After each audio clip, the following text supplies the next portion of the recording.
இலங்கை வெற்றிகளைத் தொடர்ந்து கடற்படையை விரிவாக்கம் செய்ய வேண்டிய நிர்பந்தம் சோழர்களுக்கு எதனால் வந்தது? இதற்கு முக்கிய காரணமாக இருந்தது சோழ நாட்டு வர்த்தகம். 8ஆம் நூற்றாண்டின் பிற்பகுதியில் தமிழகத்தின் வெளிநாட்டு வர்த்தகம் வளர்ச்சியடைந்து வணிக குழுக்கள் தோன்றின.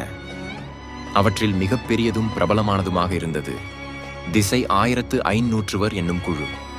நாட்டின் பல்வேறு பகுதிகளிலிருந்து கொண்டுவரப்பட்ட பொருட்களை கப்பல்கள் மூலம் தூரக்கிழக்கு நாடுகளுக்கு கொண்டு சென்று வர்த்தகம் செய்ய ஆரம்பித்தனர் இவர்கள்.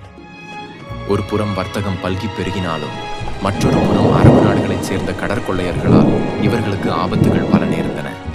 இது வர்த்தகத்தை பாதிக்க ஆரம்பிக்கவே அவர்களை பாதுகாக்கும் பொறுப்பு சோழர் கடற்படையிடம் வந்து சேர்ந்தது. முன்னீர் பழந்தீவு பன்னீராயிரம் என்று அழைக்கப்பட்ட மாலத்தீவுகளை ராஜராஜ சோழர் வெற்றி கொண்டது.